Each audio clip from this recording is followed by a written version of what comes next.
Hello, my name is Osama. I will share with you today the book I chose for this semester. It's called The Triangle, The Fire That Changed America by David Van Dreely. He's a well-known author in the US and he's a journalist as well. By the way, the pictures in the background, it shows the fire that happened in the waste garment company in New York, and that building still exists.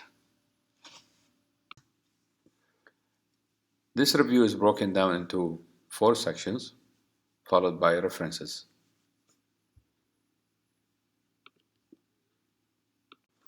The fire took place in New York City in 1911 at the Triangle Waste Garment Company. 148 people were killed, mostly women and young girls, that they were Jewish and Italian immigrants who died in the blaze. The incident attracted national media coverage. Also, bad practices with locked doors that prevented people from escaping, it was highlighted. The owners of the company, they were acquitted later on during a court trial. That triggered a lot of protest from workers, female families of those victims, and other shops workers protesting the acquittal of those owners. The author did a good job telling a piece of history using fiction-like book to describe a tragedy that changed many aspects of protection codes, policies, emergency management in general. I have to admit I had a difficult time reading in the beginning, but things got better.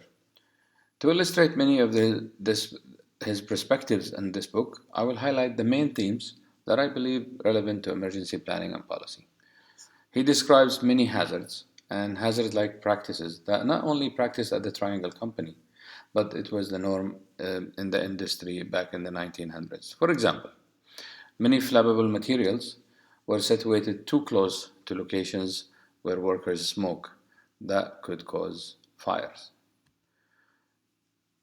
Unsafe practices of guarding cigarettes and cigars next to being dropped in the scrub bins with flammable material. By the way, it was believed that a cigar initiated that big blaze. Also, the author highlighted many bad practices by shops owners to collect insurance checks. Because of the fire, that made it easy and not really needed to protect themselves or to prepare for it. The shop had one exit door during working hours, justified by preventing theft. That made it impossible for people to escape. Next, he describes the status of industrial buildings, office design, fire protection design codes, evacuation, workplace safety.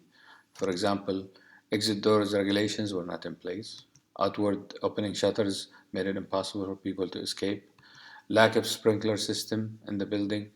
Absence of fire drills to train people in evacuation. Narrow cluttered stairways made it difficult for people to evacuate. In general, the author argued that this fire caused a national focus in workplace safety in the industry back then. The last section that demonstrates Van Dreely's perspective in his argument of rising new liberalism and feminism. He feels like that the tragedy sparked significant reform movement to change policies. He also argued that after the fire protests we talked about earlier created the feminist movement. According to the author, the tragedy exposed wealthy and privileged women to feel the hardship that endured by working class women in urban areas. Now let's look at how other authors felt about the book. For example, Current 2006 felt that the author failed to recognize the role of Great Depression and bad economy played in the legislation reforms back in the 1900s. He also felt that David Van Dreely was optimistic that the condition of the sweatshops and workers changed. He went on to argue that those bad conditions remained after the new legislation as well. Authors like Robinson and Robinson argued that despite the new legislation put in place to regulate garment industry, Enforcement of those regulations did not take place. McCormick, on the other hand, agreed with the author on the impact of the tragedy shifting the focus to workplace safety. She also added that the book highlighted vulnerable women were surrounded by uncaring men for their safety. Marisco goes beyond Vandrili's work to attribute the Decent Working Condition and Fair Competition Act traced back to 1911.